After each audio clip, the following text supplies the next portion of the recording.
invite Shri Samir Swarup ji, Director HR, NLCIL, to deliver the formal welcome address, please.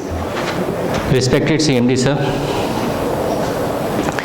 Mr. Harish Bhat, our chief guest for today, Madam Dr. Bhat, Director Mines, CVO, EDs, CGMs, senior officers, ladies and gentlemen, a very good morning to all of you. I start my welcome address with a quote from Ratan Tata. The goal is not just to build a successful business, but to leave behind a legacy that will inspire future generations to do the same ethically, responsibly, and with pride. Yes, the name Tata, it evokes a feeling of faith, a feeling of nationalism, nation building. We have all been seeing this throughout our lives. When we were young, at least when I was young, we used to look up to Jamshed Tata ji, Ratan Tata. They were our heroes towards nation building. Whatever Tata is there in nearly all the businesses. And they give a sort of responsibility. They do their business responsibly. And they evoke a sense of faith in the customers, in the public at large, that whatever they do it fairly and with pride.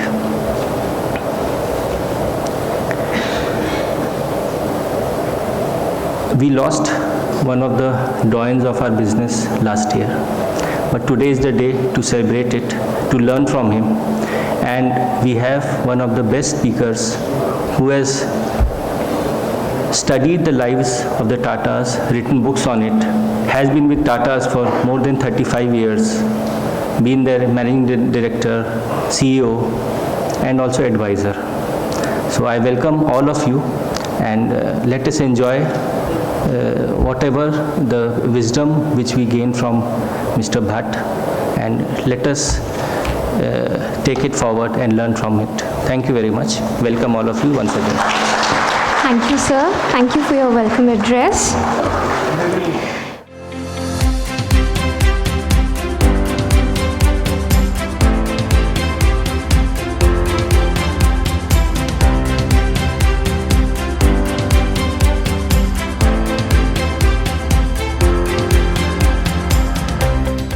Late Sir Ratan Naval Tata, a visionary industrialist and philanthropist, has been one of India's most revered figures, known for his transformative leadership and commitment to social and economic progress.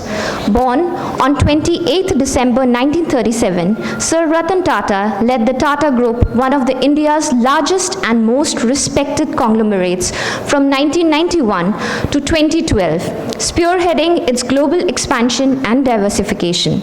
Under his leadership, the group acquired global brands such as Jaguar, Land Rover, Tetley, symbolizing India's emergence on the world stage. Amongst the highest accolades, he was conferred the Padma Bhushan in 2000 and Padma Vibhushan in 2008, two of India's highest civilian honors. Internationally, his contributions have been celebrated with honors such as Commander of the Order of British Empire, CBE, and the Lifetime Achievement Award by the Rockefeller Foundation. He was knighted in 2014 when he became the first Indian to receive the Knight Grand Cross of the Order of British Empire, GBE. As a mark of our deep respect and admiration towards late Sir Ratan Tata, a true icon of altruism and visionary leadership, I request Shri Prasanna Kumar Motupalli ji, Chairman and Managing Director NLCIL, to garland the photo of the esteemed late Sir Ratan Tata.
NLCIL and its employees are blessed to have Shri Prasanna Kumar Motupalli ji as the Chairman and Managing Director of NLCIL. Sir, may I kindly request you to share your presidential address, please. Good morning. सबको नमस्कार. अनेवरक्कुम वणक्कम. Respected my functional directors, executive directors, senior officers of NLCIL and NLCIL team members. And today's guest of honor, Harish Bhat ji and Madam Harish Bhat ji. At the outset, I welcome Harish Bhat ji and Madam Harish Bhat ji to the greenest township in the country, the most religious township in the country, and the township that is blessed by Ma Saraswati, that is Neyveli. In Treta Yuga, Lord Sri Ram proved that following the ethics and values, a country can be ruled. Similarly, Honorable Ratan Tata proved that a business can also be successful following all ethics and values.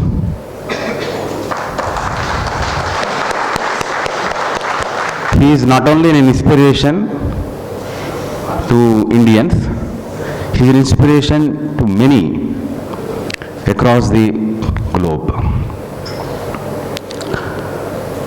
Ratan Tata, as he is popularly called, he is India's Ratan, and all we desire that he is Bharat Vibhushan, he should be honored with Bharat Ratna. That should be desire of many of his followers and all of us. Ratan Tata has taken charge of Tata Empire in 1991. And till that time, the focus of Tatas was in India only. But in 1991, Tatas, I think, started their global journey. What he felt was, okay, unless we prove globally, nobody will recognize us. When he joined as chairman of Tatas, although he is obvious choice, but the journey was not smooth.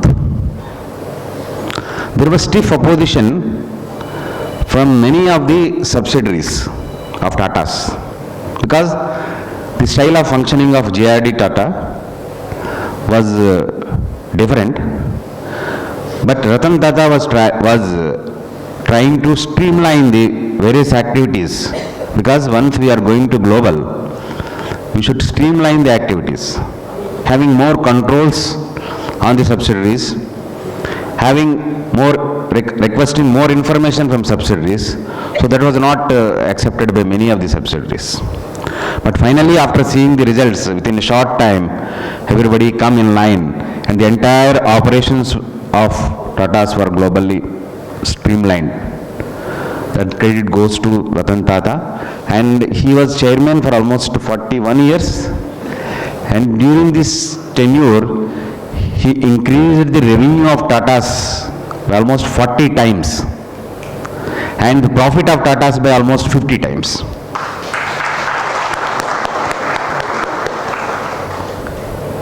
So following the ethics and values,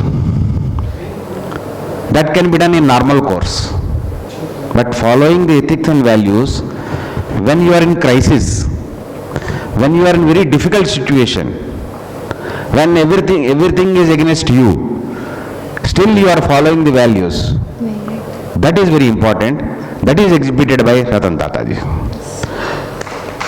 In 1991, there was a economic crisis in the country, and many changes were to be done.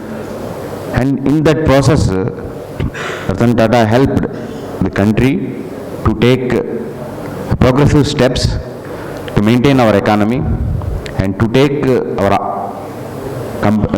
the country to almost fifth economy in the world. There are many quotes by Ratan Tata ji. One is today we launched that promise is a promise, and the most important and most affecting quote that I feel is I take decisions and put all the efforts to make it right. So that gives an excellent message to each and every leader in the country as well as globally. And what are the top 5 qualities which I liked about Ratan Tata ji? Since childhood, I have been observing the various news items about Ratan Tata ji. In fact, he is my favorite leader. The first one is whatever success is there, whatever profits are getting generated, the top priority is given by Tata Groups to the corporate social responsibility. Even when there were no norms about corporate social responsibility, Tatas, they used to spend huge amount of money in the corporate social responsibilities, and that translated many lives. I think whether you know it or not, when there was riots in the country, Sikh riots in the country, and many vehicles were burned down, Tatas have given vehicles to all the Sikh drivers in Punjab and ensured that they restore to normalcy in life. I think many people don't know about that. And they have given so much importance to the corporate social responsibility. It reaches to each and every individual in the country, and they never target for huge margins. Whatever reasonable margins are there, those margins are only taken by Tata Group, and the acquisitions that happened when Ratan Tata ji is chairman of Tatas is really commendable. He forced Tata Tea to take Tetley, and Tata Motors to take Jaguar and Land Rover, and Tata Steel to take Chorus. That is the, I think till now it is the largest overseas acquisition in the country. And people were having many doubts about all these acquisitions, but Ratan Tata proved that these acquisitions are correct, and they made it successful. So a company like NLC, you have to learn many things from Ratan Tata and Tatas. We are having huge target of adding 20 gigawatt capacity. That is almost tripling our capacity. We are having huge target of spending almost 1,20,000 crores in next 5-6 years, against what we spent in last 68 years, only 60,000.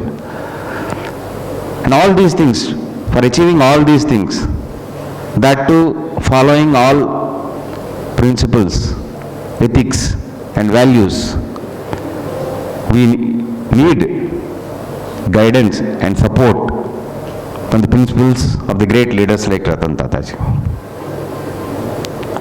NLCIL, we evolved core values, which is NLCIL commits, which reflects the entire value network we need to follow while targeting for all our business activities. At the same time, we should believe in inclusive growth, along with the growth of our company, all the surroundings, all the society, all facilities need to be provided to them, so that along with our growth, everyone will grow. And our experience with Tata companies is really marvelous. As Managing Director of Gujarat State Electricity Corporation, many projects were executed by Tatas, and there is a clear-cut difference between dealings when we deal with others and when we deal with Tata companies. They like what a promise is a promise. For many companies, promise is not a promise. For that time, just to manage, some promises are given, but they never ensure that their promise is fulfilled. But not with Tata companies. I was having interaction with Tata Power. They were executing our renewable projects in Gujarat. And here also, our Barsingsar solar project is being executed by Tata Group. And also, we are taking support from TCS since beginning for the conventional thermal power plants. Now, we are taking their services in our solar power plant.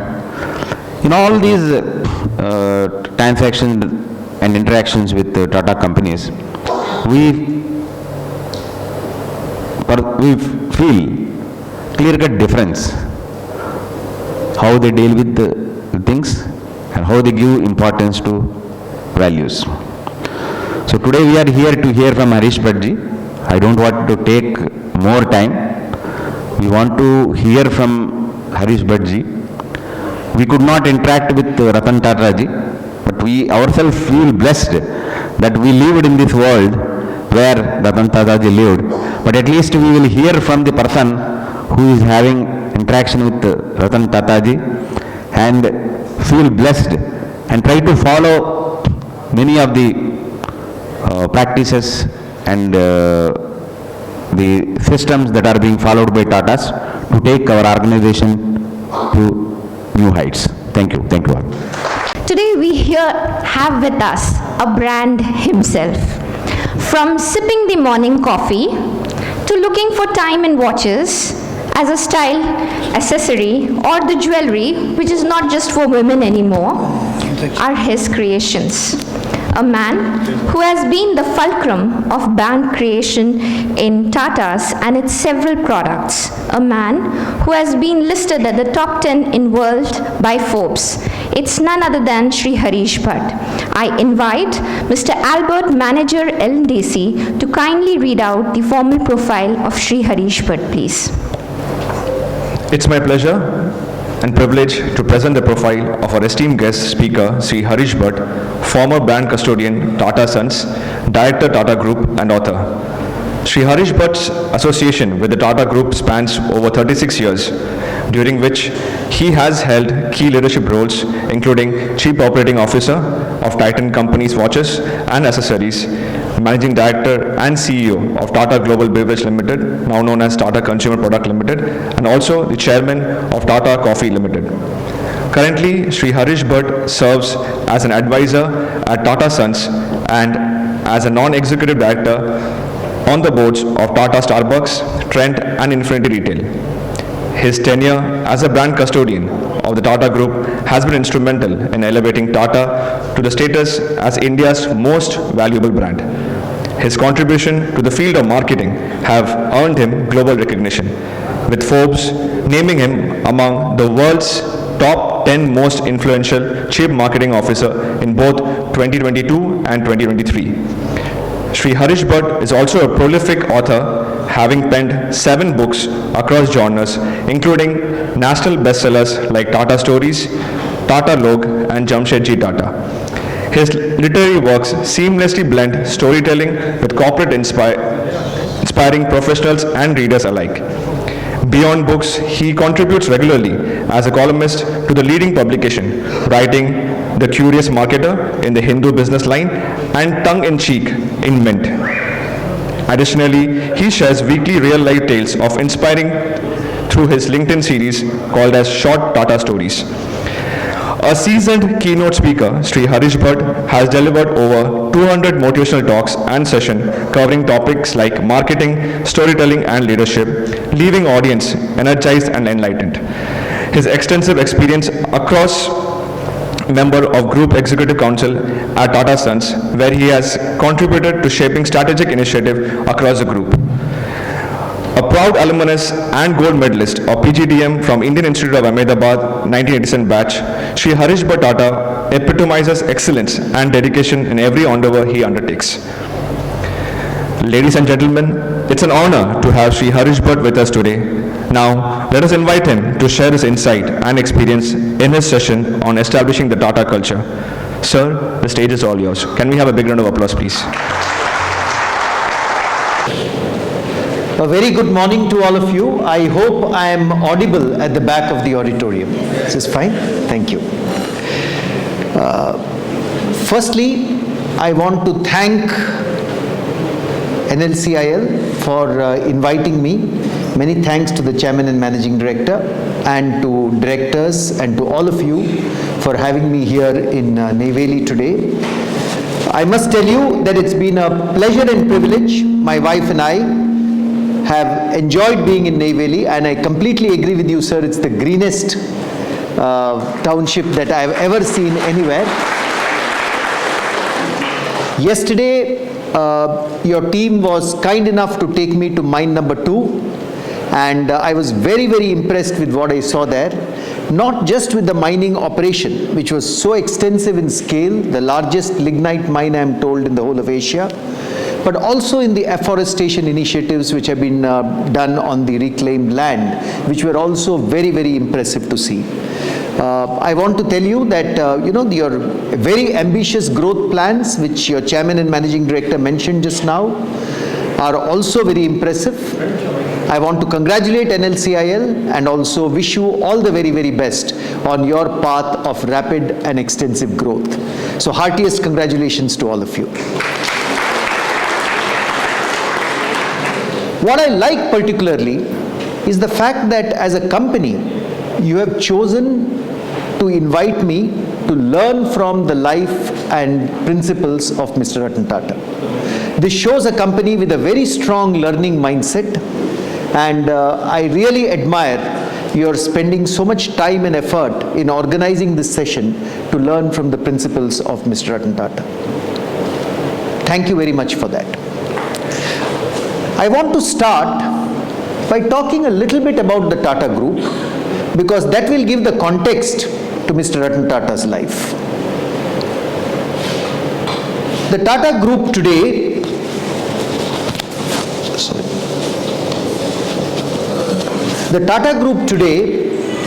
has revenues of about 150 billion US dollars. It has a market capitalization of about $400 billion. It is India's largest private sector industrial group in the country. And I don't know how many of you here use some Tata product or the other. Can you just put up your hands if you use any Tata product? Tata Salt, Tata Tea, Tata Cars. I think I can see all hands going up. Tanishq Jewelry, Titan Watches, Voltas Air Conditioners. I can keep on going name by name. But Tata products are used by around 700 million Indians, which means 1 out of every 2 Indians. 1.4 billion is the population of our country. So 1 out of every 2 Indians is using some Tata product or some Tata service. And it is not just wealthy Indians or affluent Indians or upper middle class Indians. Let me tell you, the products of the Tata Group are used by every common man on the street. If you take Tata Salt or Tata Tea, and maybe the most expensive Jaguar Land Rover cars are being used by very affluent people. So Tata products are being used by people across the country, and about 700 million people are using Tata products and services. The group is present in many areas like IT services, steel, motor cars and automobiles, consumer products, financial services, power, chemicals, very recently semiconductors and electronics. So the group is hospitality, Air India and aviation now, which we acquired 2 years back. So it's a very, very spread out group, spread out across many, many sectors, and it is linked by the brand name Tata. The other thing about the Tata Group that I want to just mention to you is that the group is present in 100+ countries today, and your chairman and MD was absolutely right. A lot of the globalization of the Tata Group happened when Mr. Ratan Tata was the chairman. So we are present in about 100 countries today, and we have more than 1 million employees, which makes us the largest private sector employer in India, and also after the defense services and the railways, the largest employer in our country. So it's a very, very large organization. But today's speech is not about the Tata Group. I just want to take a minute before going to Mr. Ratan Tata and talking about him, to talk about where did our group get formed.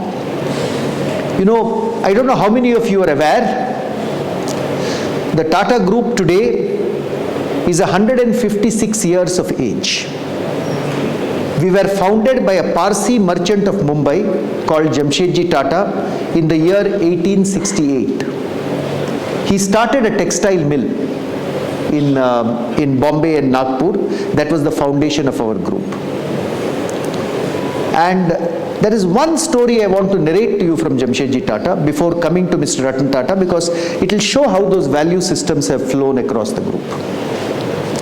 So Jamshedji Tata was a very small merchant of Mumbai, and he started a textile mill called the Empress Mills in Nagpur. It was the first mill that he started, and the first greenfield industry of the Tata Group.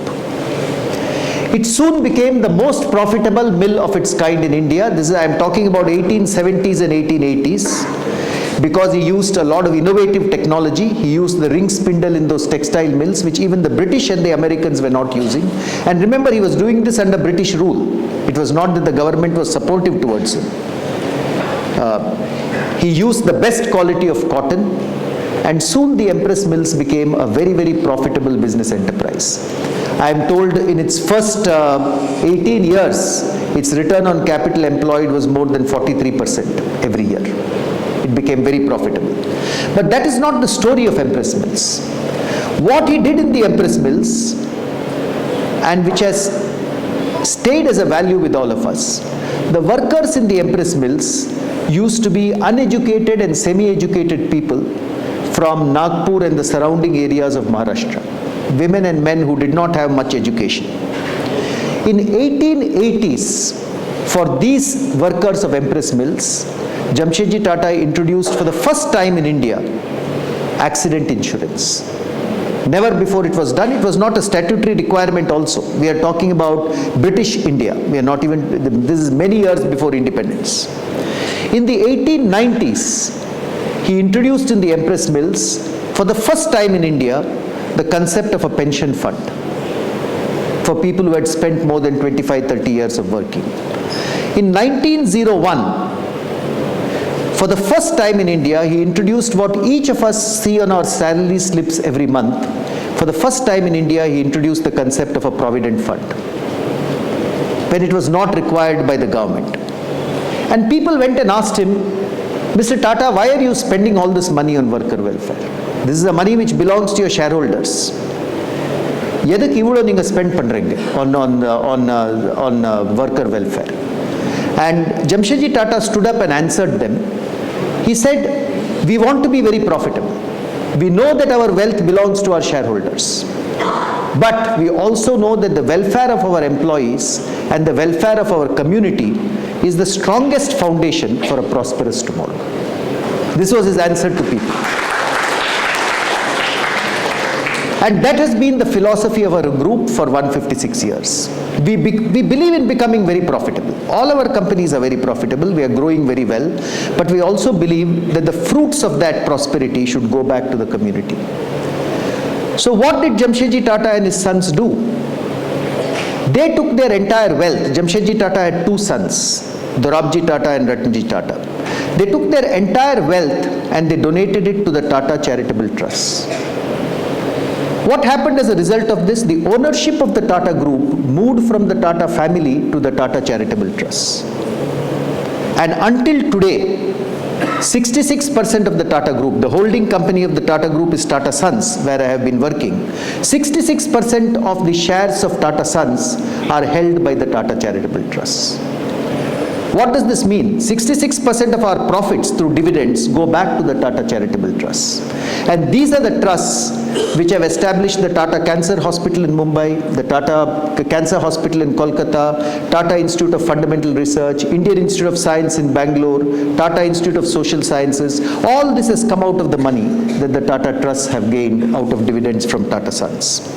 So the first thing when you look at Ratan Tata's career, it is important to remember that the Tata Group is not owned by a family. It is not owned by PE funds. The Tata Group is owned by Tata Charitable Trusts, which are dedicated to our nation. So while the trademark Tata may be owned by the Tata Group, but actually, in my belief as a business historian, the Tata brand belongs to all of you. It belongs to our nation, which is why I think India is very fond of the Tata Group. So this is the history, ladies and gentlemen, of Tata.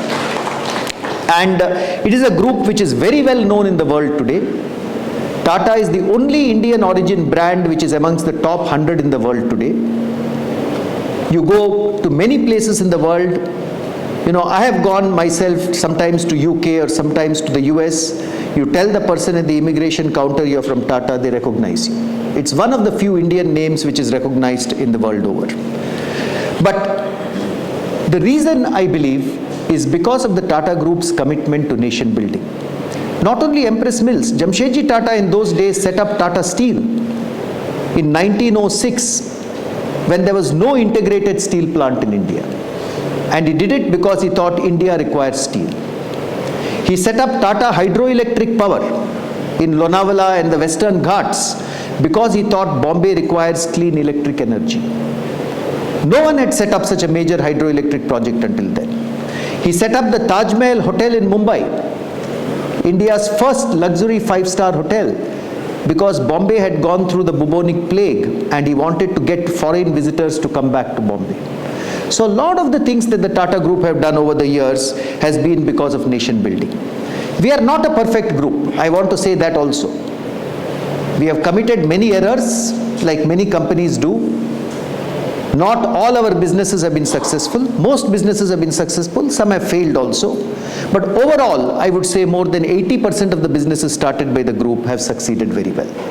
And maybe 15-20% have not succeeded. So it is this context, it is in this context that I am going to talk now about Mr. Ratan Tata. Mr. Ratan Tata was the 5th chairman of the Tata Group.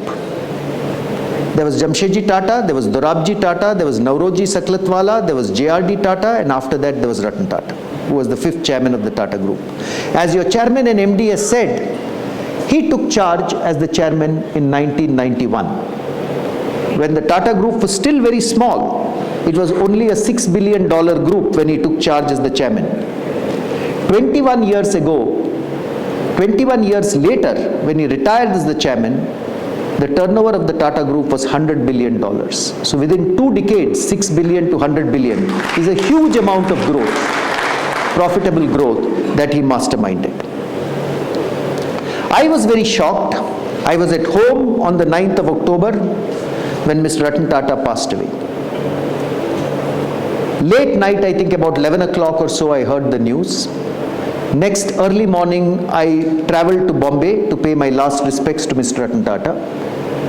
His body was kept in state at the NCPA, the National Center for Performing Arts, which is an institution created by the Tatas. And I could not believe the scenes that I saw there. There was a huge queue of people waiting to pay respects to him from every part of society. In the same flight that I went to Bombay, at least I met 2 or 3 other people who said they were also going to Bombay to pay their respects to him. Must have been thousands of people in the queue waiting to pay respects to him. In Bombay, on every street corner, I found posters put up saying, we bid a fond farewell to Ratan Tata. Normally you see such posters for politicians or for, national leaders. Ratan Tata is a business leader. He is not a national leader in that sense. But there were posters put up at every corner of Mumbai.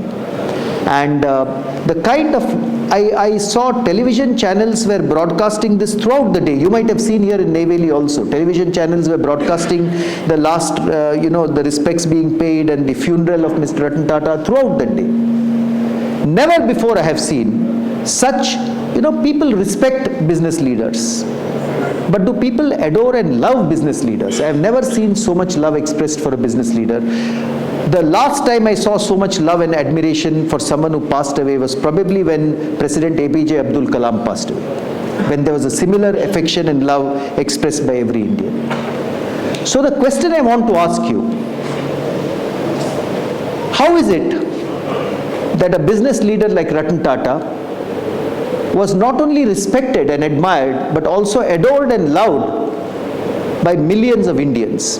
It is not just people in business like you and me. We are all in a business enterprise. We are all leaders in a business. We have therefore known about Ratan Tata. But this was also about housewives. This is also about people on the street. I want to tell you this. It's a small example, but it shows you the reach. When I came back from Bombay, the next time I went for my haircut in Bangalore, the person cutting my hair spent 45 minutes speaking to me about Ratan Tata and asking me about him because he knew I was from the Tata Group. So his reach went to every level of society. And what was it that created this magic? But more importantly, as leaders, what can we learn from him? I think that is what is very important.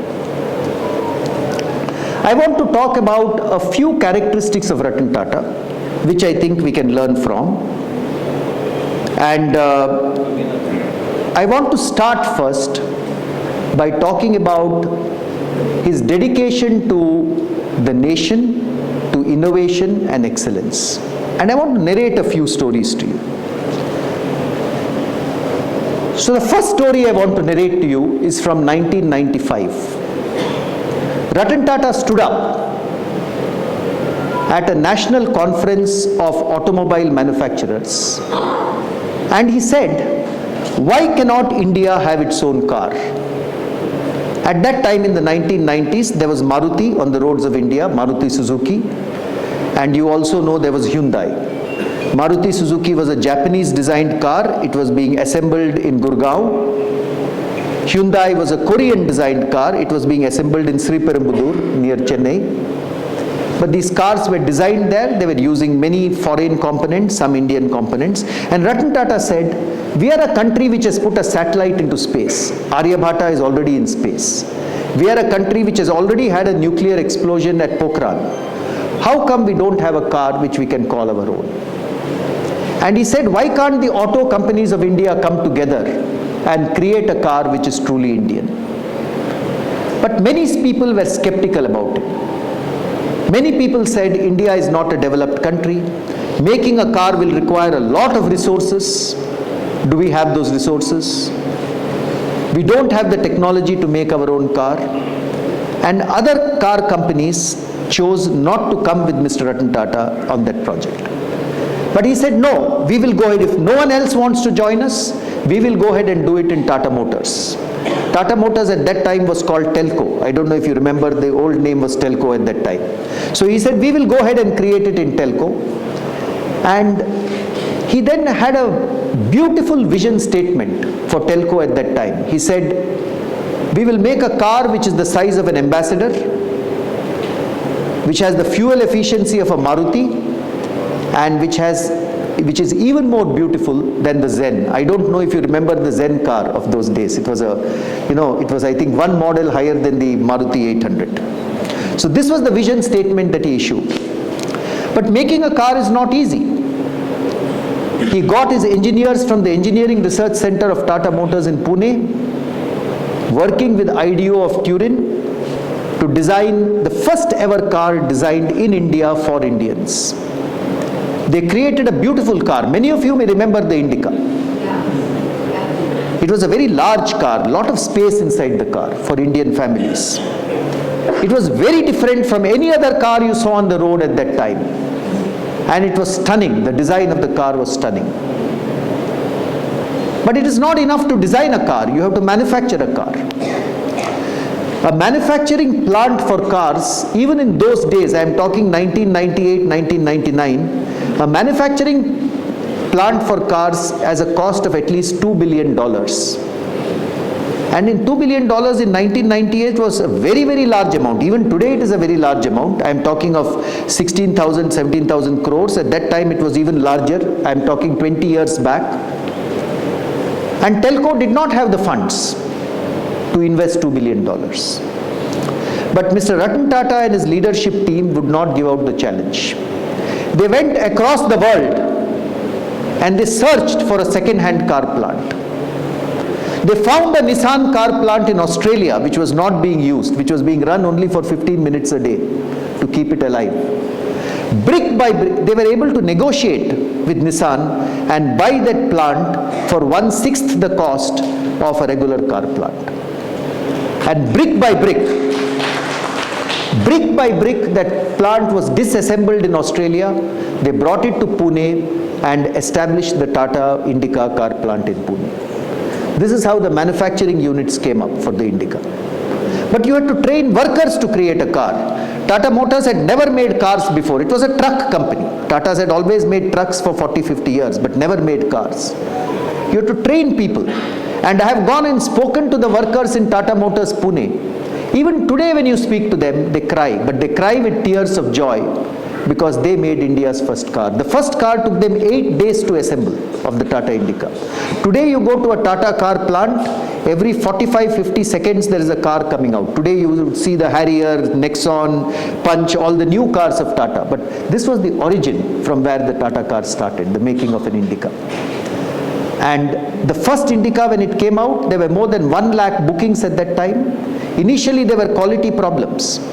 And people turned to Mr. Tata and said, didn't we tell you that India cannot make its own car? There were quality problems, the finishing was not good, there were some noises in the car. But Mr. Ratan Tata and his team, they visited distributors, they visited retailers, they identified what the problems were. Over the next year, they resolved those problems. And by the year 2000-2001, Tata Indica was relaunched as Indica V2. With the advertising message, more car per car. You may remember those old advertisements from those days. By 2001-2002, it went on to become the fastest selling car on the face of India. This was the story of India's first car. And if you go today to Tata Motors Pune and speak to them, just like all of you are very proud about the achievements of NLCIL, they feel very proud that they actually created India's first car. And people have asked Mr. Ratan Tata, what gave you the courage to innovate to create India's first car? Why did you do this? What gave you the courage to do this? And he has always said, what gave me the courage was the trust in my engineers. The trust in my team and my engineers gave me the confidence that we could make India's first car. And he said, I wanted to do something. You know, we only live our life once. And he said, I wanted to do something which people think would be impossible, but which can be done, so that the young of this country can be inspired. And I think that is a lesson to each of us. All of us live our life here only once. What can we do in our jobs which is a little different, which can leave that message to the youngsters of tomorrow? And Mr. Ratan Tata has said, you know, history may say that we failed, or history may say that we succeeded, but we know that we thought of it, and we did it. We produced India's first car. So this, ladies and gentlemen, is a story of innovation and courage. This was one of the big characteristics of Ratan Tata. He always would look for innovation and excellence. He was able to innovate to create the first car, but he was also very courageous because he was investing a lot of money in the creation of this first car. This is one of the characteristics of Ratan Tata that I want to mention. But I want to shift from innovation and courage to another characteristic of Ratan Tata, which has impressed me greatly. I have seen him for 37 years during my career with the Tata Group. I have never worked closely with him, but I have had many meetings with him, many interactions with him over the years. The other thing which defined Mr. Ratan Tata was care and compassion.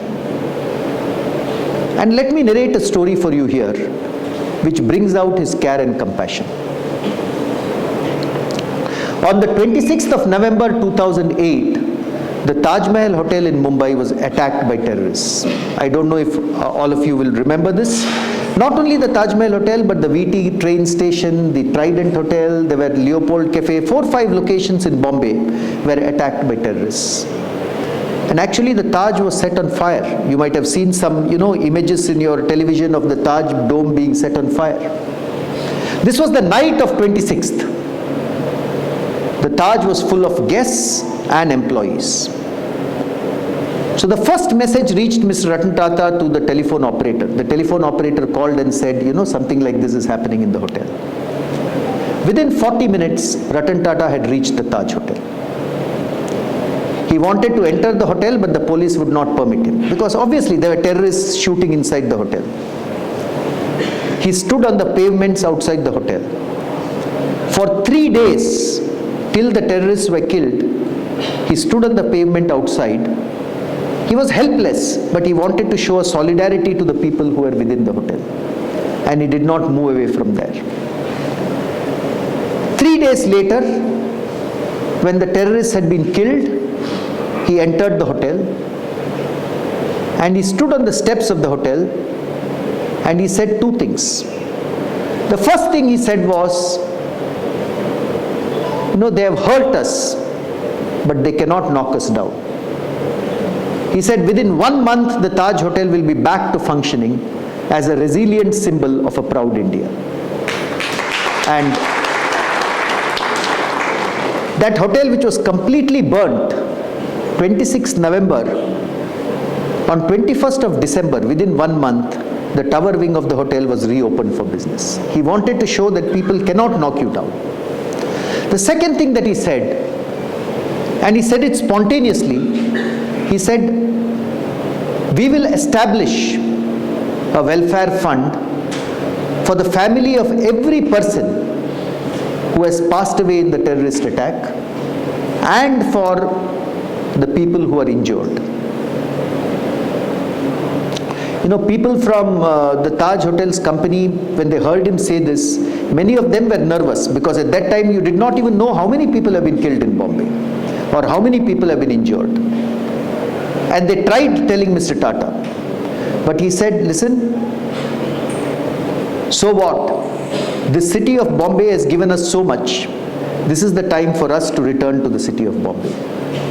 And he established the Taj Public Welfare Trust, and the Taj Public Welfare Trust was established to provide relief and rehabilitation to every person in Bombay, the family of every person in Bombay who had lost their life in the attack, and to everyone who was injured, which was in hundreds, the numbers. And over the last 15 or 16 years now, the Taj Public Welfare Trust has rehabilitated hundreds of families and brought them back to life. Not only this, the HR head of Taj has told me, every day Ratan Tata would be on the phone with him saying, has the Public Welfare Trust been formed? Have the contributions come into the trust from the Tata companies? By when will we start dispersing the money? By when will we give the relief to people who are in hospital or the families of people who have been killed? And that Public Welfare Trust was established within 15 days as a result of Ratan Tata's constant follow-up and pressure. I am told he also met personally the families of every Taj employee who was killed in that attack. And he spent 15 to 20 minutes with every family, reassuring them. And a set of 9 benefits were crafted out, including providing them the last salaries until the end of the tenure of the person who had lost the life, education for their children, employment for someone else in the family. There were 9 or 10 benefits crafted out, and still he wanted to do more for those people. He visited the injured people at Bombay Hospital. And throughout that period, not once did he ensure, not once did anyone in the Taj ever have a fear that they will lose their job or anything will happen to their jobs. So this brings out a very, very strong characteristic of Ratan Tata's personality, which was about care and compassion. He was a very tough person on business. He used to be very tough with us. I used to be the CEO of I used to be the managing director of one of our companies, Tata Tea, and I know he was very tough on business achievement. but at the same time, he was very caring and compassionate. There is another interesting story should share with you on care and compassion. You know, the headquarters of the Tata Group is a building called Bombay House. It's located in Bombay, in south of Bombay. And this is the only building where you will find stray dogs roaming around inside the building. Because any stray dog who comes there is given a home. And our current chairman, Mr. Chandrasekharan, has narrated a story of his interaction with Ratan Tata. No, Mr. Chandrasekharan wanted to renovate Bombay House because Bombay House is a 100-year-old building. It had never been renovated. So he went and he spoke about this to Mr. Ratan Tata because to get Mr. Ratan Tata's concurrence to the renovation. And the first question that Mr. Ratan Tata asked him was, where will these dogs go?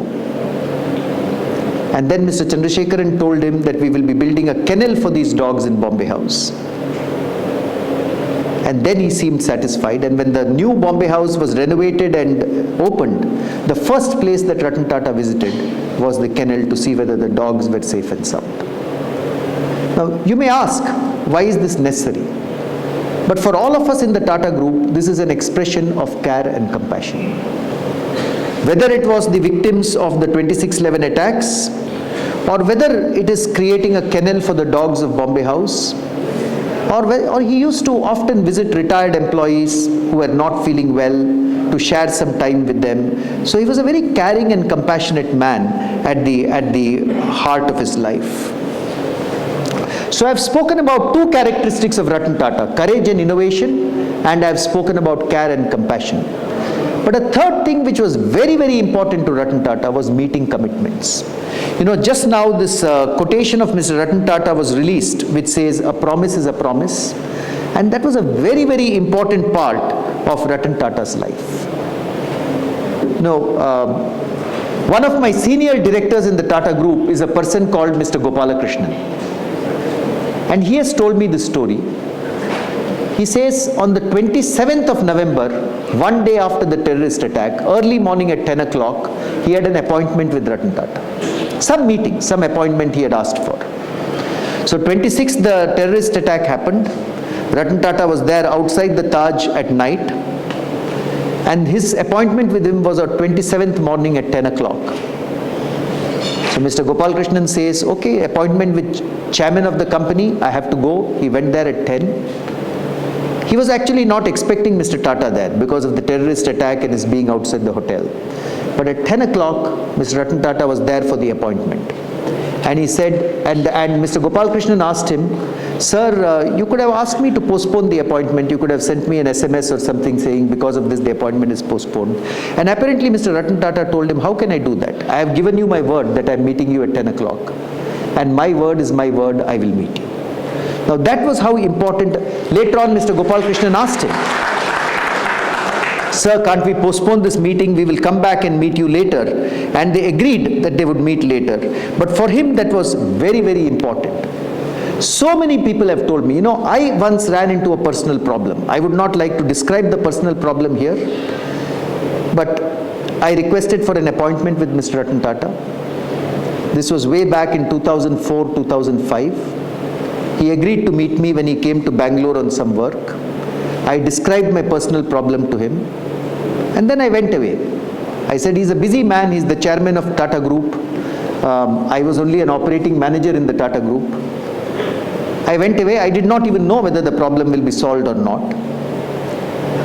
But 15 days later, the issue that I had raised with him, he had resolved, and I got a call back from his office about how the problem had been resolved.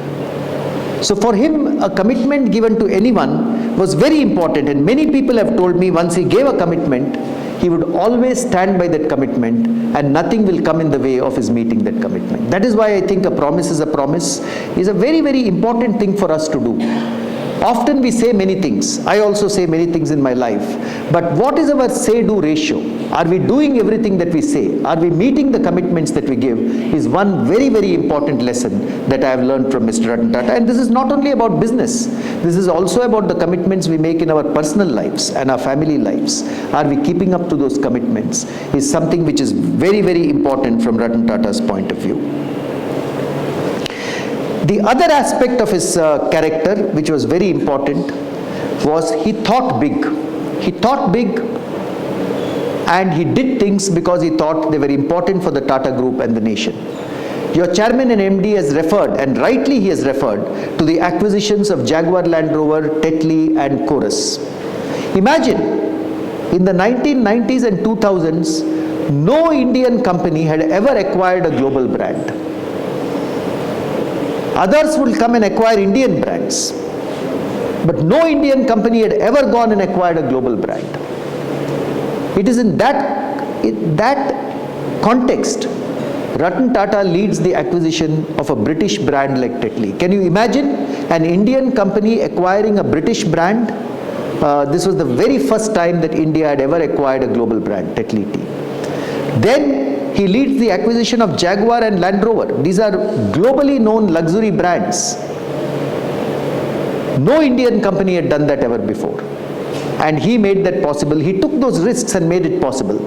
And then he made it really successful after that. Today, Jaguar and Land Rover and Tetley are very successful companies. But at the time when he acquired Jaguar and Land Rover, it was not doing so well. So his ability and those acquisitions have led to the growth of the Tata Group. Of course, they have led to the growth of the Tata Group. But more importantly, I think they gave a confidence to India. They gave a confidence to Indian industry that we can go the world over and we can be present across the world. After that, many, many Indian companies have gone across the world. But for Ratan Tata, it was very important to give that confidence to the Tata Group and to industry. He used to tell us, I used to be in Titan at that time. I used to be part of the jewelry business Tanishq, which I was this chief operating officer, and after that with the watches business. He used to tell us, don't benchmark yourself with the best in India, benchmark yourself with the best in the world. Let us always look at global benchmarks. Don't think that because Titan is a market leader or Tanishq is a market leader, you're doing very well. And I still remember the targets he would give us. He would say, double revenues in 5 years, double profits in 3 years. This was the mantra that he had for us. And if we did not meet it, we would be answerable to him. So he was very, very, very, very aggressive. And the courage that he displayed in this globalization was very, very important part of his personality. But the other aspect of his personality, yet another aspect of his personality, was actually nation building. Not only nation building through industry, but also nation building through philanthropy. Many of you may not know this, but after Mr. Ratan Tata retired as chairman of Tata Sons, he was the chairman of the Tata Trusts. And one of the most spectacular and most impressive voyages he has undertaken is the fight against cancer in our country. The first Tata Cancer Hospital was built way back in 1940s during the time of J.R.D. Tata. But during Ratan Tata's tenure, the first Tata Cancer Hospital in eastern India came up at Rajarhat in Kolkata. It's called the Tata Medical Center because the northeast and east did not have a major cancer hospital. Over the last several years, as we speak, the Tata Trusts are in the process of putting up 20 cancer hospitals in collaboration with state governments in 7 states of India. Just in 2022, 7 cancer hospitals in Assam were inaugurated by Prime Minister Narendra Modi, and Ratan Tata was also present at the inauguration because in Assam there is a lot of incidence of cancer and there were no facilities for treating cancer. And this is a very, very important, and Ratan Tata actually said that the last years of his life he will dedicate completely to healthcare. You must know the Tata Memorial Hospital in Mumbai today, now it is run by the Government of India, it's run by the Department of Atomic Energy. But even till today, it treats 70,000 patients per year. And 70% of those patients are treated without charge. That is an enormous benefit, because cancer can destroy families. Many of us have come across, relatives or friends or colleagues who suffer from cancer. It is one of the most destroyers of families once cancer as a scourge comes in. And Ratan Tata spent the last several years of his life leading that flight from cancer from the Tata Trusts. It is still an ongoing voyage. These hospitals are still coming up. But this is a very, very important part of Ratan Tata's characteristic. But before I come to my conclusion of what about Mr. Ratan Tata and take a look at what the Tata Group does to institutionalize this culture, I must probably stand and talk to you about the most important value that I think Ratan Tata expressed in his life, and your chairman and MD has referred to it when he said that he ran a huge company, but he ran it with ethics and principles. It is easy to talk about ethics and principles when you're doing well. Actually, it is difficult to talk about ethics and principles when things go wrong. And the story I'm going to narrate to you now is a story of where things went wrong in the Tata Group. It's not easy for me to narrate this story because it's not easy to narrate a story when things go wrong. And let me narrate this story to you.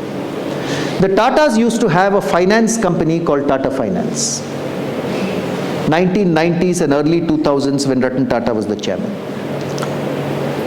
It was supposed to be the flagship company of the group. It was coming up at the same time that HDFC, ICICI, all these companies were coming up. One day Ratan Tata receives an anonymous letter in his office. It is signed by a person who calls himself Shankar Sharma. No one has found out who the person is. It's an anonymous letter. And the letter says there has been a fraud committed in Tata Finance. Now you imagine yourself, Tata Group for so many years, nothing has gone wrong. Suddenly the chairman of the company gets an anonymous letter saying there is a big fraud which has been committed in Tata Finance. So what does Ratan Tata do? He asks his internal audit team to go to Tata Finance to complete an audit inquiry. So the audit team goes to Tata Finance, they do an audit inquiry, and they come back and report to Mr. Ratan Tata that actually there is a fraud which has been committed in Tata Finance. And the fraud has not been done at junior levels, it has happened at the level of the managing director and his leadership. Now what kind of a company was Tata Finance? It used to accept deposits from people like you and me, deposits from the middle class in the country. It used to lend that money for people who wanted loans for houses or cars, etc. What the leadership of the company had done is that they had invested a lot of this money in some shares of dubious nature. There were also allegations that they had personally profited from this.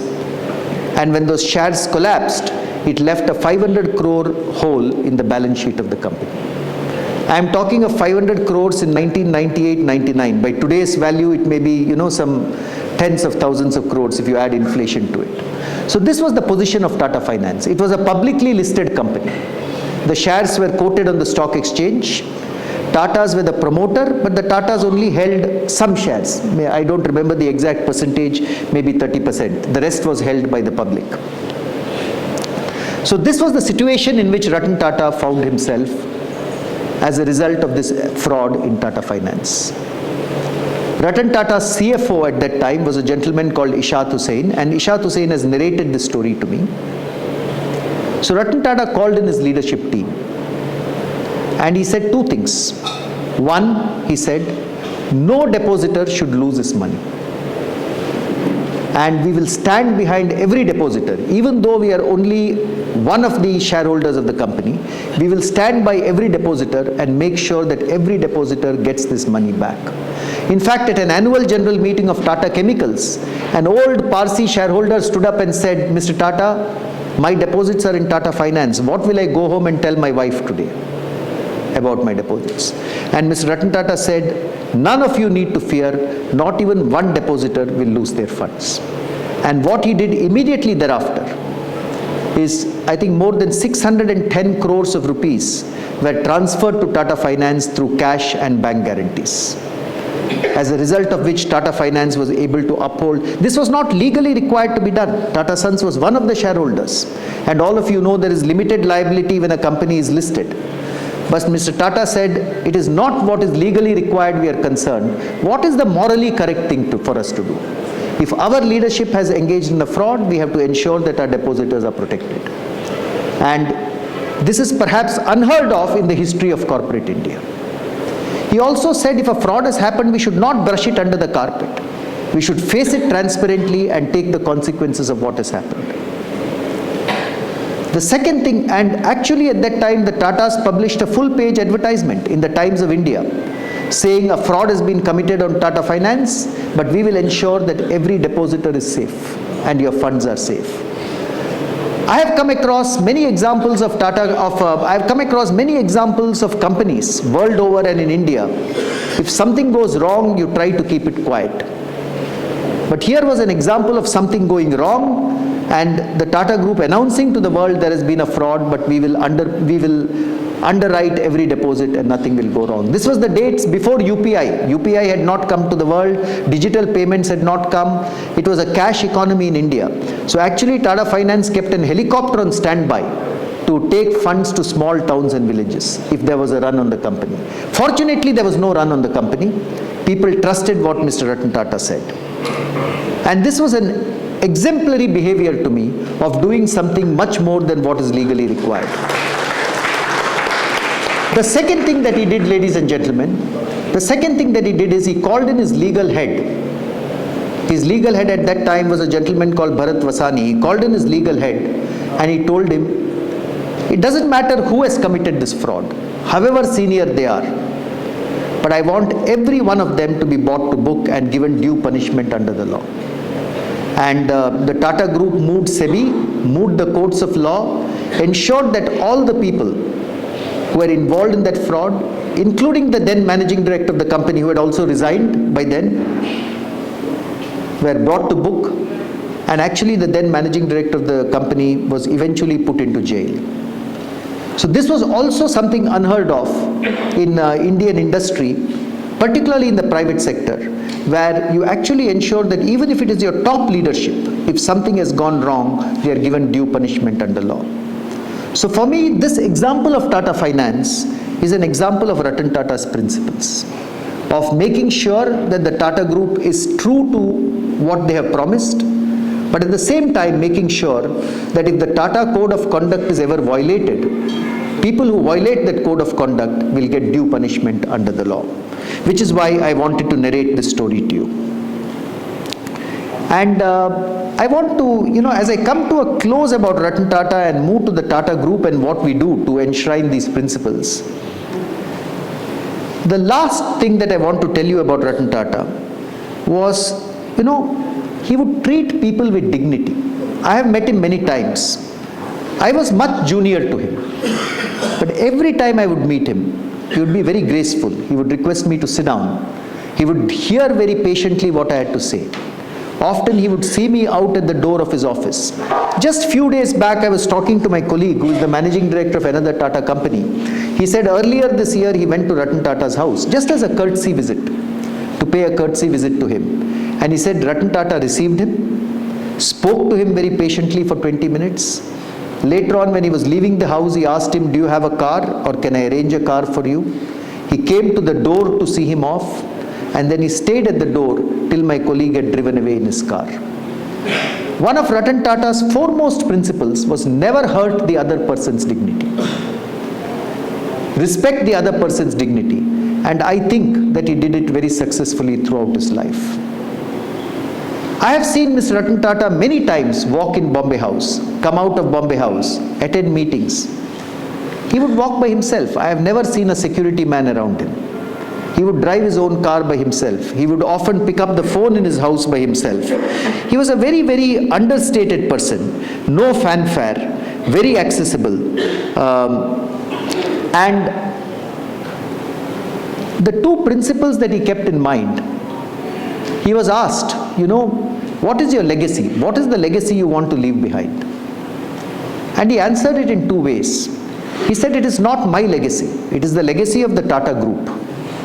I believe that I am a custodian of that legacy that Jamshedji Tata started. And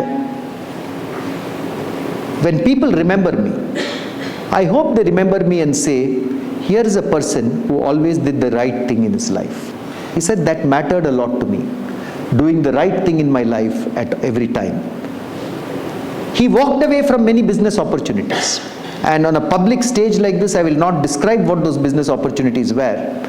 But in many cases, he walked away from business opportunities because the Tata Group was asked to do something which was not correct. And people have asked him. And he has said, to me the most important thing, he says it is okay if we miss a business opportunity.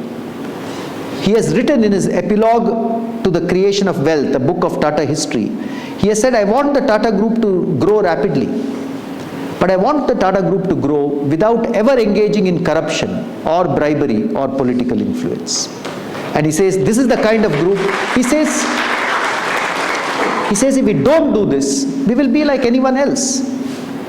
But this is what has set the Tata Group apart, and this is what is getting the trust of people, and this is something that we should stick to. In his personal life, he said, I want to go to bed every night knowing that I have not succumbed to doing something wrong. He said that is the best feeling that a person can have, that you go to bed at night knowing that you have not succumbed to doing anything wrong. So these are some of the anecdotes, and I can go on and on. I think I'm nearing about 1 hour. I can go on and on about stories from Ratan Tata's life.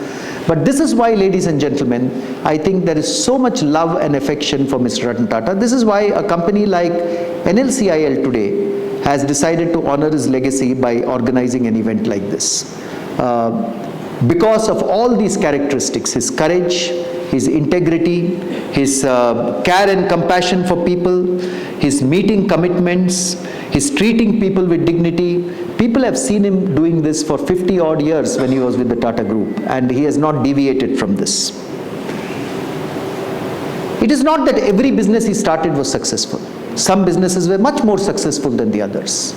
Some businesses were not so successful. There are examples of both. But it is these values that he followed which have made him such a cherished human being and a leader that we respect. So I want to spend the last 15-20 minutes of my lecture talking about what has the Tata Group done to institutionalize some of these values in our culture, and what are some of those takeaways that we can learn from what the Tata Group has done on institutionalizing these in our culture. The first thing I want to talk about is integrity. You know, when we joined the Tata Group, all of us as employees, we signed the Tata Code of Conduct. We are required to sign the Tata Code of Conduct. And the Tata Group is we have a very good ethics system in the Tata Group. At every location we have got ethics officers. In every company we have a chief ethics officer. For the group there is a principal ethics officer.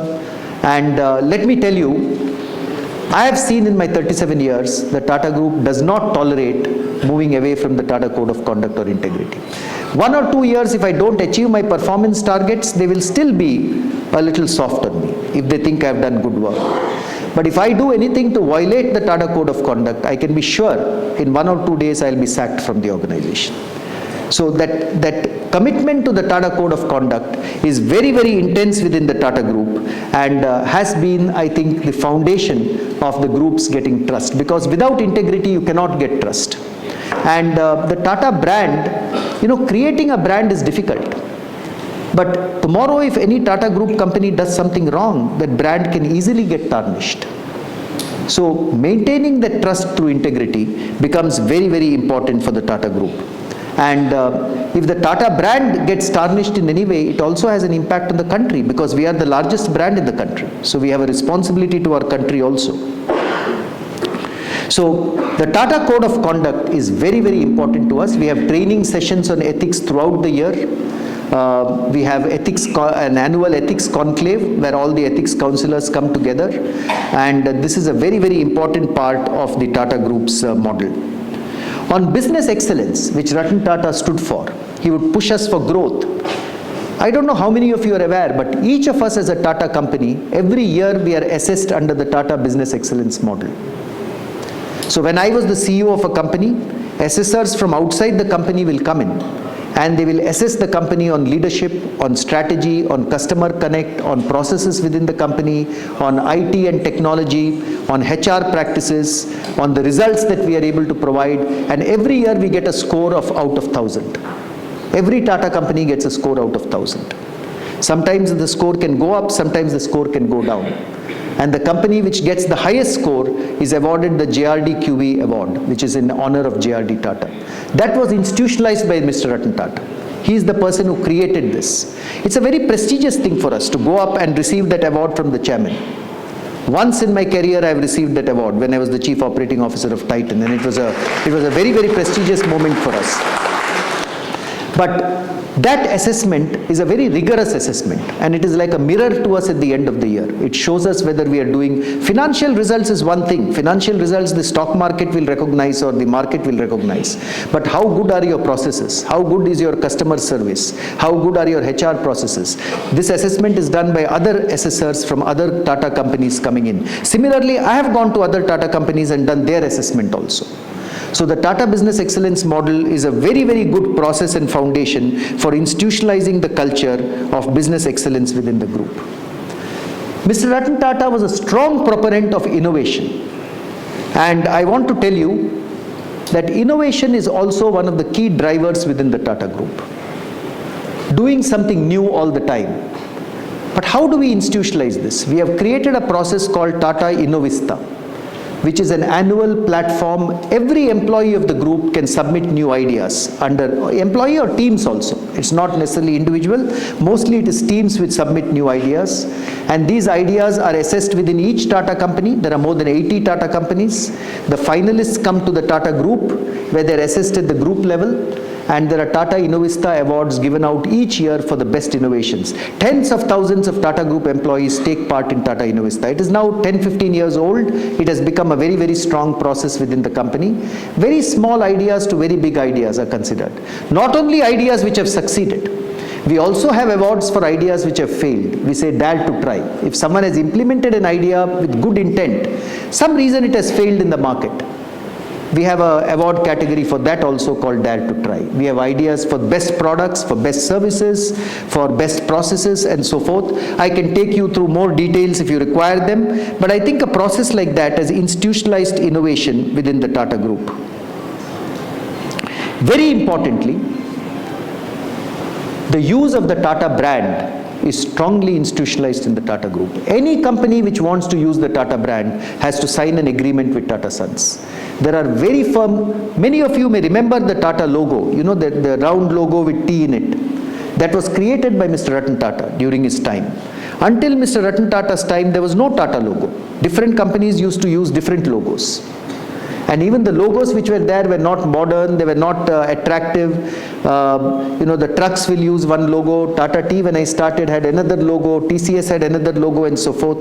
Mr. Ratan Tata brought all that together and he said every Tata Group company can only use this logo. And nothing else can be used. We have firm guidelines. Any advertisement should have this logo in the right-hand top corner of the screen. Any advertisement should have either the Tata logo or a Tata product written under it. So we have firm guidelines which every company should use. Any advertisement should be respectful of people. Any advertisement should conform to the core values of integrity and nation building. So there are firm guidelines like this in place for the use of the Tata logo. That is what brings the Tata Group together. Otherwise, what is common between an IT services company and a salt and tea company? You know, they are very, very different industries. Even the processes are very different between the two companies. But the Tata brand and the Tata logo come together, so they're very, very strong processes for the Tata logo. One of the things that we do within the Tata Group is we celebrate our icons. Not only people like Jamshedji Tata, JRD Tata, Ratan Tata, but the people who created Tata Motors, Sumant Mulgaonkar, or FC Kohli who created TCS, or 𝐍𝐋𝐂𝐈𝐋 Desai who created Titan. We celebrate them and we celebrate their achievements because we feel it is important to pay that respect to our elders and celebrate what they did. Every 3rd March, and I know here also you have a Founders Day, every 3rd March in the Tata Group we have the Founders Day, which is the birthday of Jamshedji Tata. Of course there's a garlanding event and Jamshedpur celebrates it in a very big way, because that is the first company first large company created by Jamshedji Tata. But not only the garlanding, we talk about his ideas. Why did Jamshedji Tata set up the Tata Group? Why are we committed to the community? Because I think it is important for a company never to forget your founder. The founder is the person who has given us birth. It's like our father and mother. Forgetting the founder should never happen, and the Tata Group always pays attention to that by having Founders Day each year. We have J.R.D. Tata's birthday as the day of business excellence, where the J.R.D. QE awards are given. And for the first time on December 28th, just last week, I was in Bombay. For the first time after Ratan Tata's demise, we also celebrated Ratan Tata's birthday. It is an important occasion because the leadership of the companies come together, they interact with each other, which is very, very important for us in the Tata Group, because sometimes, when you have different companies run by different boards, different managing directors, it is important for the companies to speak to each other. And it's important otherwise companies can get siloed very fast and people don't have enough correspondence and enough communication with each other. That is why this is followed very, very strongly.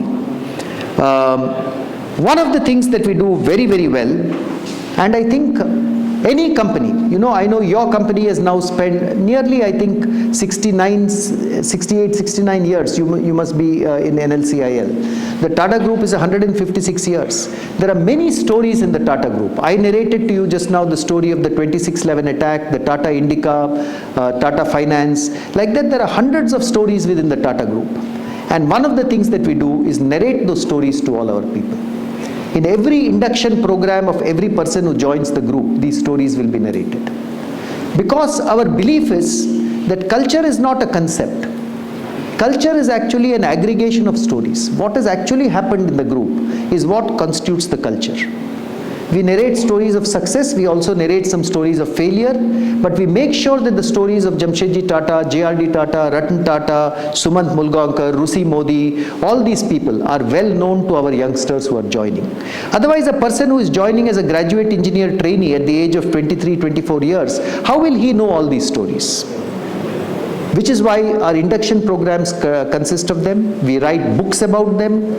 In fact, for school children, we have even published comic books with Amar Chitra Katha to take these stories into schools. It requires a lot of effort, but I think over the years the Tata Group has consistently done this. In addition to this, we have a Tata Archives where our history is nicely displayed. There's an archives in Pune. There is also a digital exhibition center in Bombay. Small pictures, small stories which are displayed for visitors to see or for people within the company to bring their families. So like this, we do our best to keep the storytelling alive, which I think is very, very important to build that sense of culture from across the group. So this, ladies and gentlemen, are some of the things that we do to create culture within the Tata Group. And I will be very, very happy to answer your questions after this session is over. So I have talked about the Tata Code of Conduct, I have talked about the Tata Business Excellence Model, about Tata Innovista, I have talked about the Tata brand, I have talked about, at the end of the day, in addition to all these processes, it is actually the actions taken by leadership which set the culture. And two examples I want to give you of two very different actions which are setting the culture. In March 2020, we had the pandemic in India. I am a director on the boards of many Tata companies. I remember 21st March is when our Prime Minister announced a lockdown. I'm not sure about the date, I think it's 20th or 21st March. All our stores had to shut. Chroma stores or Tanishq stores, Titan stores, because there's a complete lockdown in the country. We actually went into negative cash flows because there was no one was buying anything except food and grocery stores. Everything else was shut. But within 1 week, on the 28th of March 2020, Mr. Ratan Tata and Mr. Chandrasekharan jointly announced that the Tata Group will commit 1,500 crores in the fight against COVID-19. I was amazed to hear that. I was sitting in my house in Bombay. Everything was shut. 1,500 crores is a huge amount of money. And to do it when we are in the middle of uncertainty, when our companies are closed, our plants are closed, our stores are closed, that to me was extraordinary. And that action showed me that Jamshedji Tata's community philosophy is still very much alive in the Tata Group. So I think those kind of actions are what bring culture to the fore. Very recently, Today, semiconductors is very important for the country. We know that semiconductors are used in every single device, a mobile phone, a car, an air conditioner, whatever electronics you use, semiconductors are used today. And India has to achieve leadership in semiconductors. Which is why I am very proud that our chairman, Mr. Chandrasekharan, recently has announced a huge investment by the Tata Group in semiconductors. Actually, the first Tata Electronics plant has come up at Hosur in Tamil Nadu. And it is creating employment, I think it's already created employment for more than 20,000 people. And 85% of those people giving employment are women in that company at Hosur, if you go there and see the company. So creating that employment and contributing to semiconductors, very important for India today, because 1 million people are coming into the job force every month. And India has to create jobs for those people. So, and India has to achieve leadership in semiconductors. So, these are very, very important for the Tata Group today, just like putting up a steel plant was very important to Jamshedji Tata 130 years ago. So, these are the actions by leadership which also finally establish the culture of a company. So, your theme for today was establishing a Tata culture, and I think through some of the stories and some of the mechanisms I have described, I wanted to give you an idea of where this culture comes from and what are some of the actions we undertake to establish this culture. I want to just emphasize, we are not a perfect culture. We have our errors, we have our frustrations. We also have areas where we are not growing very well, areas where we are growing very well. We have businesses which have succeeded and businesses which have failed.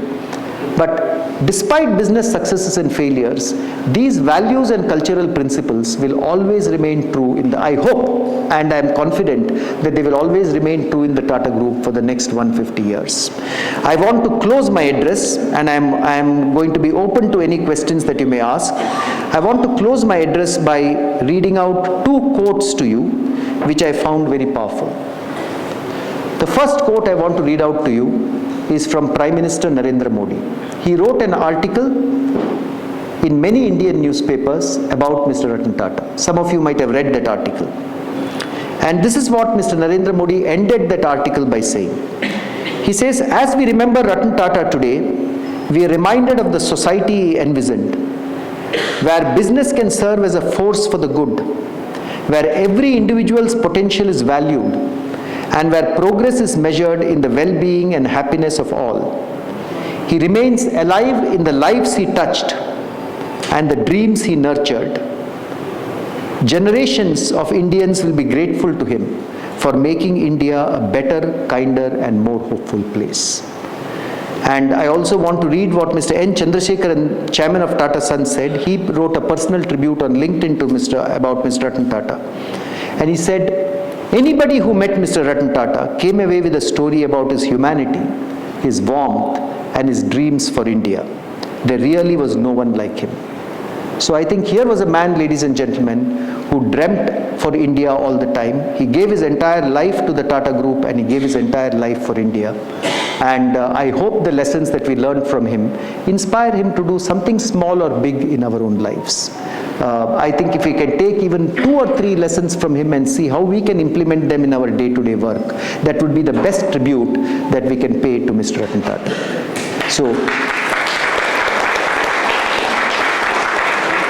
So I want to end this by saying, my Tamil is not very good, but I want to end this by saying, inge ena koopte இந்த session organise பண்ணதுக்கு உங்களுக்கு எல்லாருக்கும் ரொம்ப நன்றி.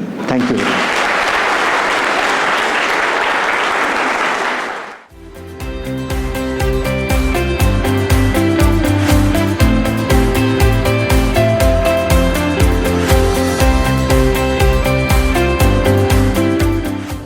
Harish Bhat ji and Madam Harish Bhat to come all the way. But we have discussed many things. I think we could gain many points of the last one and a half hour from the experiences of Harish Bhat ji about Tatas. And it should not become just a session where we heard something and go back and forget everything. So to make it useful, we are forming a committee of executive directors sitting here, and the coordinator being Rani Ali Madam, to bring out the action plan of implementing the points. Many points were already implemented, but further from this session, whatever positive points we feel that are useful for NLCIL, it should not take more than 15 days. I think Neyveli madam is getting superannuated. So before that we have to give the action plan for the company to take forward many of the initiatives. For that, if any inputs are required, those inputs I request Harish Bhat to provide so that we can take these points forward for making NLCIL an excellent organization. Thank you. Respected Chairman and Managing Director, Shri Prasanna Kumar Motupalli, our distinguished Chief Guest, Shri Harish Bhat and his spouse, Director Mines and PNP, Additional Charge, Director HR, CVO, Senior Executives, ladies and gentlemen. As we come to close of this memorable event, it's my pleasure to propose vote of thanks. First and foremost, I express our profound gratitude to our esteemed Chief Guest, Shri Harish Bhat. Sir, your enlightening address has given us invaluable insight into the Tata culture and the enduring legacy of late Sir Ratan Tata. Your vast experience as the brand custodian of Tata Group and your deep understanding of corporate values have truly enriching all of us. We are deeply thankful to our Chairman and Managing Director, Shri Prasanna Kumar Motupalli, for your inspiring presidential address and for leading this meaningful initiative. Your vision in our organization in this event demonstrated NLCIL's commitment to learning from exemplary corporate culture. A special thanks to our Director HR, Shri Samir Swarup for setting the perfect tone of today's event with your welcome address. And special thanks to our Director Mines for your guidance in this, for organizing the program. Thanks to CVO for gracing this occasion.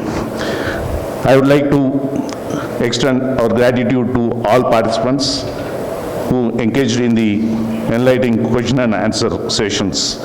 Your thoughtful questions have helped us in gain deeper insights into the topics discussed today. My sincere thanks to all the team involved organizing such wonderful event. Finally, I thanks to distinguished guests, my dear colleagues, for your active participation and attention throughout this program. Thank you, one and all.